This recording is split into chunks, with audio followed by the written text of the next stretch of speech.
Hello everyone. So this is new passage that we are going to discuss today, and the word count here is 966 words.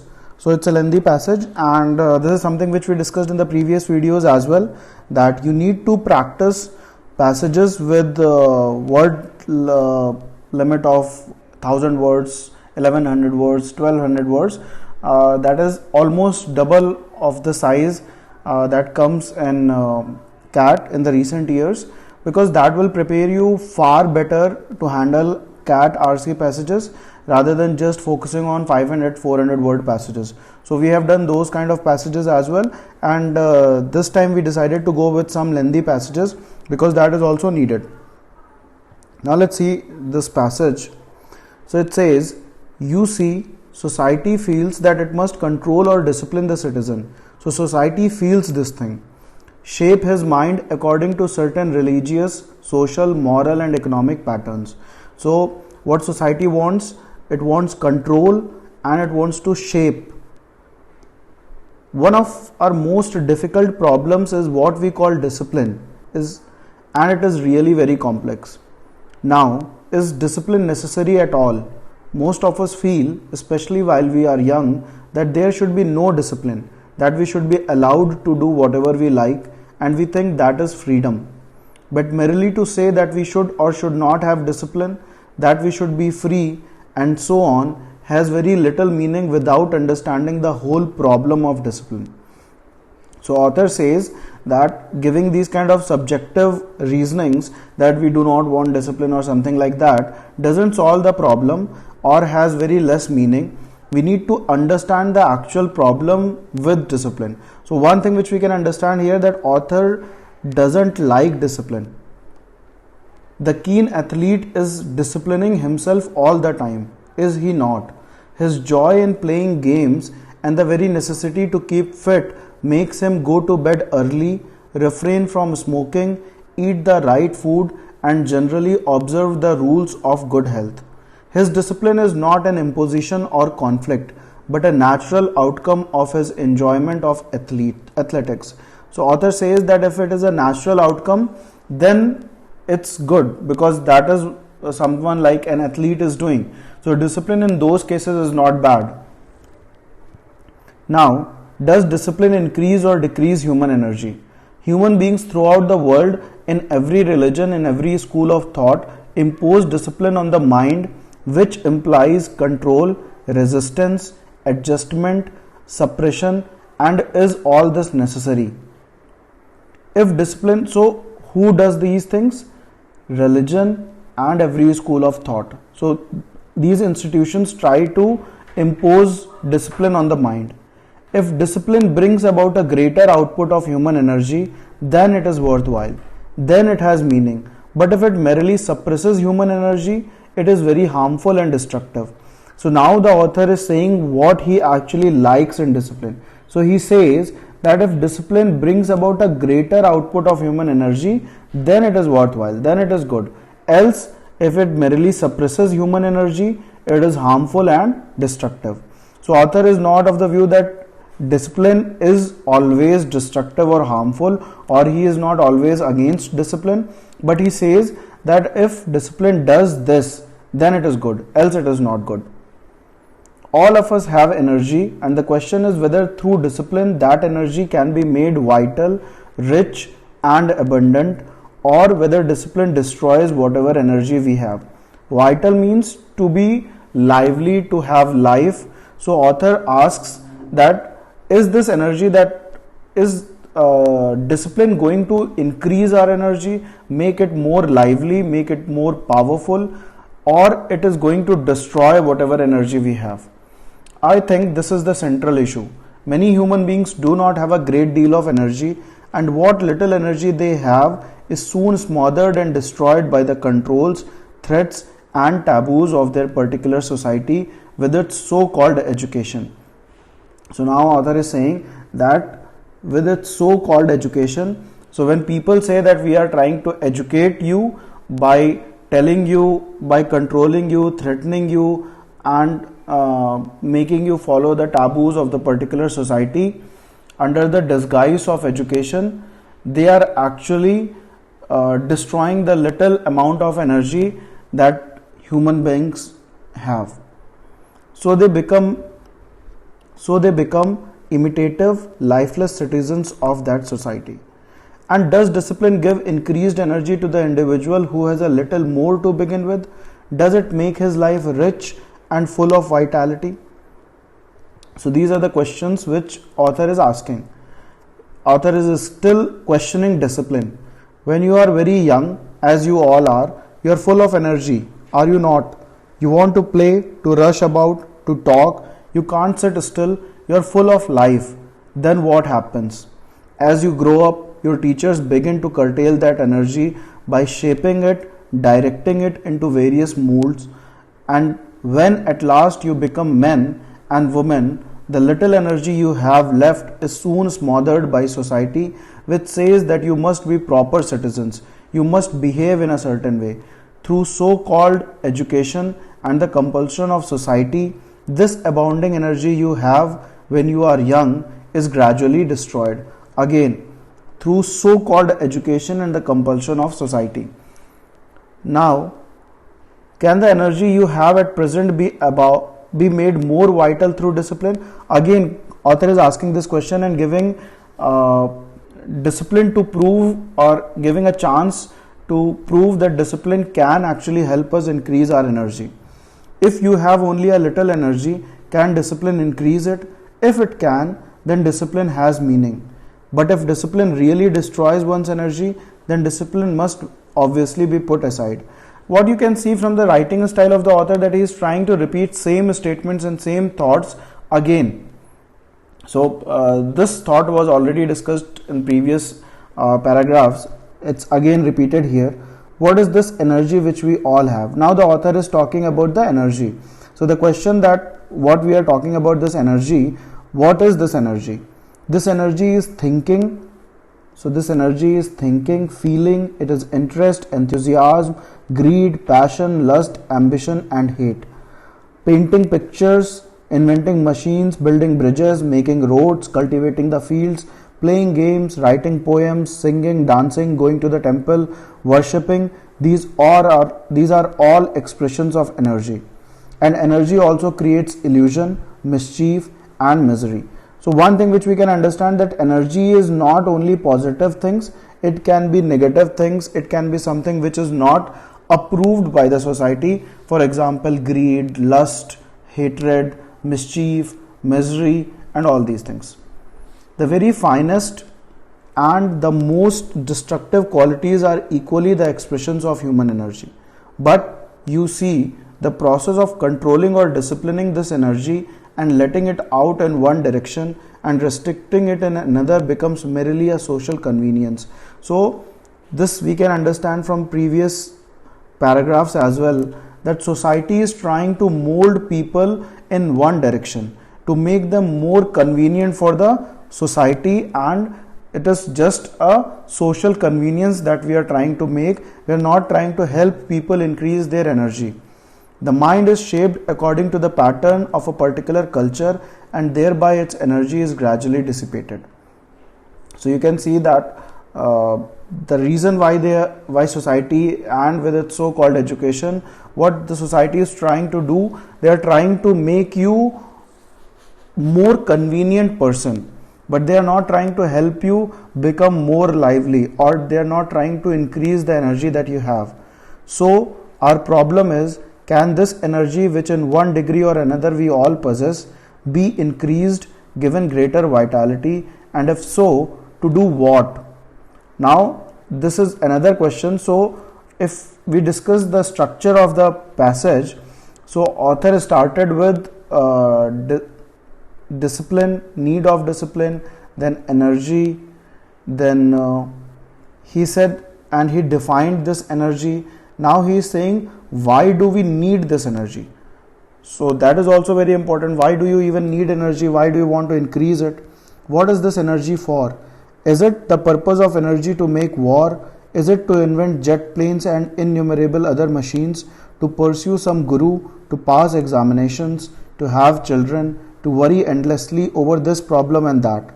Or can energy be used in a different way so that all our activities have significance in relation to something which transcends them all.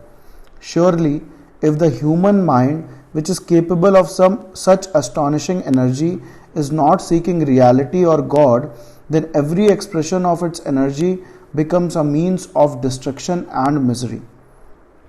So now the author is bringing more philosophy into picture as why do we need this energy. So he is saying that if this energy is not for seeking reality or God, then every expression of its energy becomes a means of destruction and misery. So whether you create machines, whether you create jets, whether you create you end up doing war, or whatever you do, you are using your energy as a means of destruction and misery. To seek reality requires immense energy, and if a man is not doing that, he dissipates his energy in ways which create mischief, and therefore society has to control him. So author is again saying that if you are not on the path of seeking reality or God, the path of God or truth, and in the process of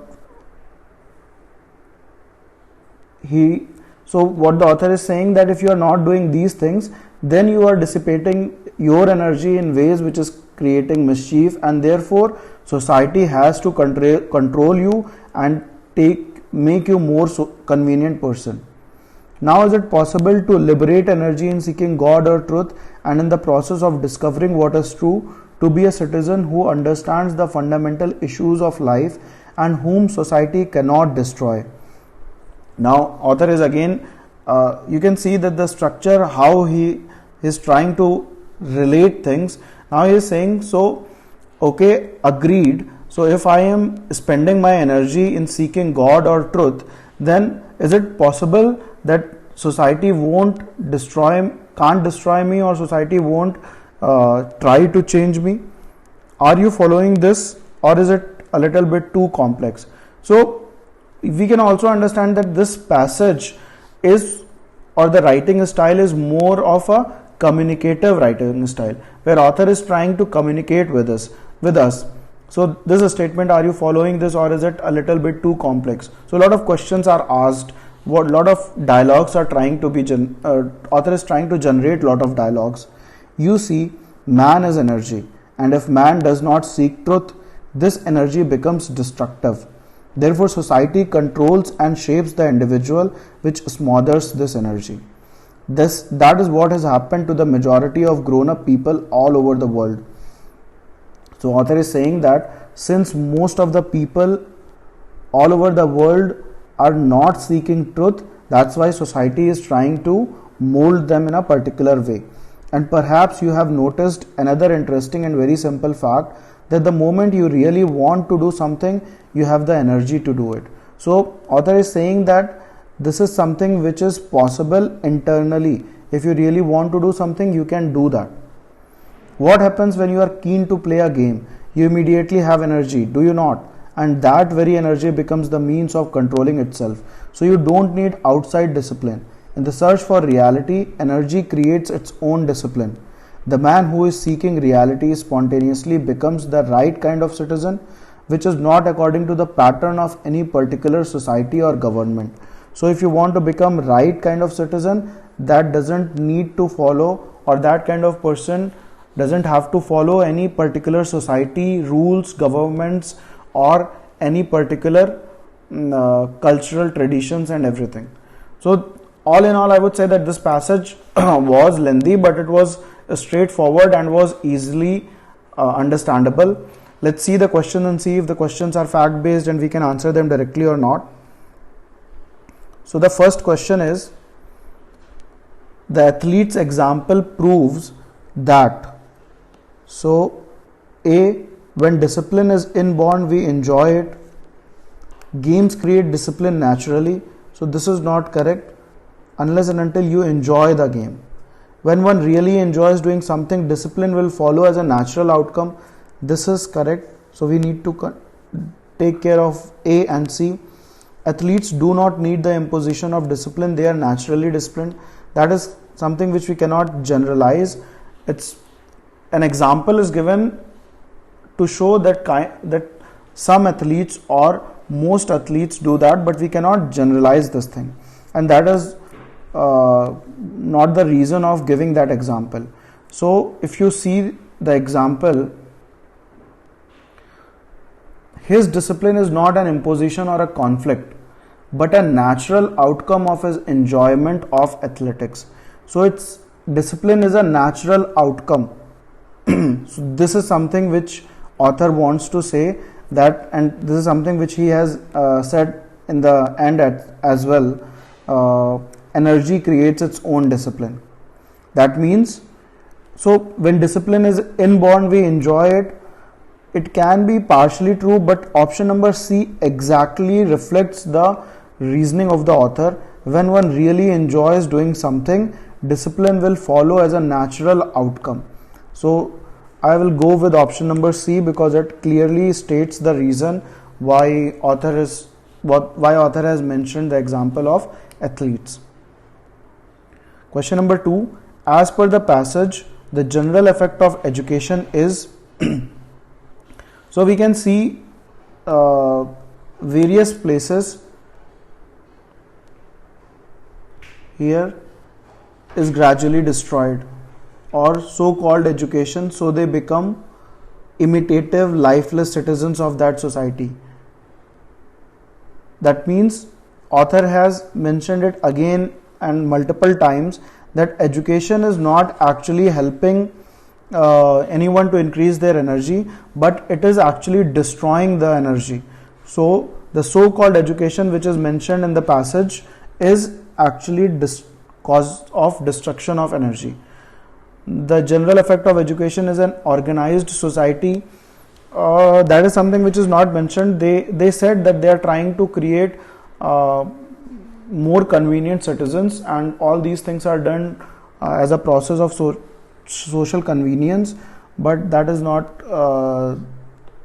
this is not what they are trying to do. Resistance and suppression. So education is not the effect of education is not resistance and suppression. This is what education does. Effect is destruction of energy.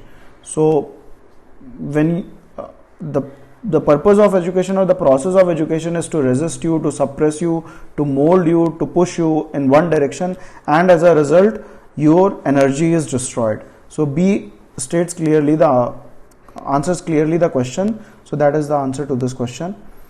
Third question is, the author believes that the discipline that exists in society is merely a social gimmick, merely a social convenience at the cost of human capital. So this is a fact-based question. We can see here somewhere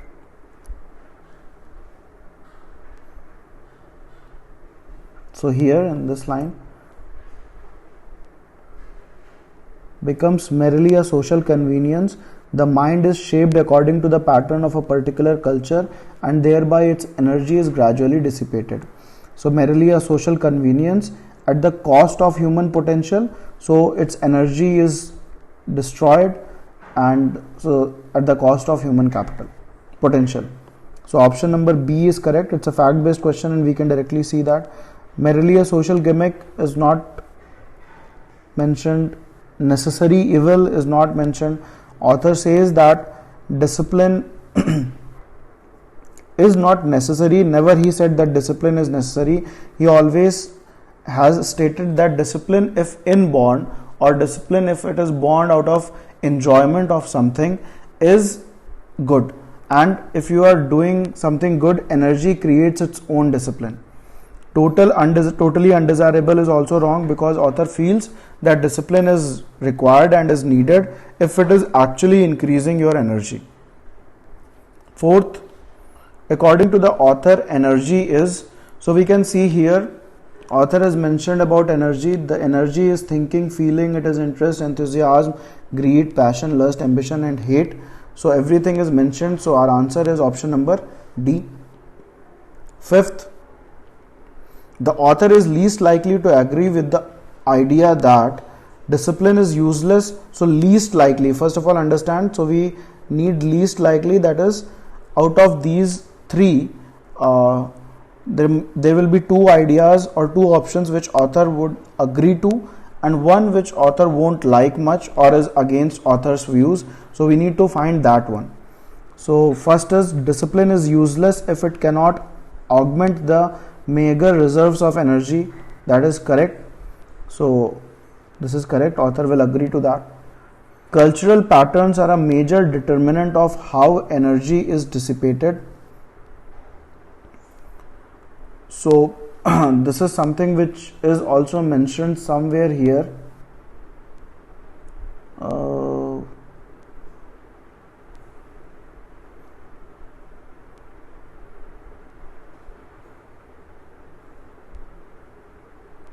Yeah. According to the pattern of a particular culture. So this is also mentioned in the passage. A man is necessarily molded according to the type of society he lives in. Now this, because of the word necessarily, this is not correct, because author has said again and again that if you are seeking reality, then you can, energy creates its own discipline, and then you won't be changed as per the society, or society won't change you, or you can do whatever you want to do. So a man is not necessarily molded according to the type of society, but in most of the cases it is true. So author will not agree to this point. So option number C is the correct answer to this question. So that completes this passage. I hope you enjoyed the passage and the explanation, and if you have enjoyed it, please like, share and subscribe. There is something which we are asking you guys to do it, and we hope that you all will share and you will appreciate our hard work, and the more likes and subscribers we get, the more enthusiastic and positive and motivation we feel to create more such videos and to come up with more such series for you guys. So keep sharing. Happy learning. Enjoy.